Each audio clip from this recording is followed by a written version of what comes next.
తెల్లవారు జాముల్లో సన్న జాజి పువ్వల్ల మురిసిపోతాందే మనసు పిల్లలొచ్చి ఎగరేసే తెల్ల కాలి పటమల్లే ఎగిసి పడతాందే మనసు కలలేని కన్నుల్లోన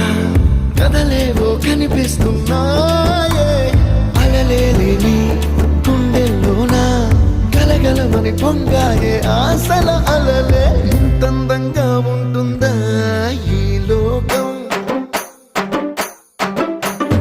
ఇన్నాళ్ళు ఈ మనసుకి తెలియాలేదే పాప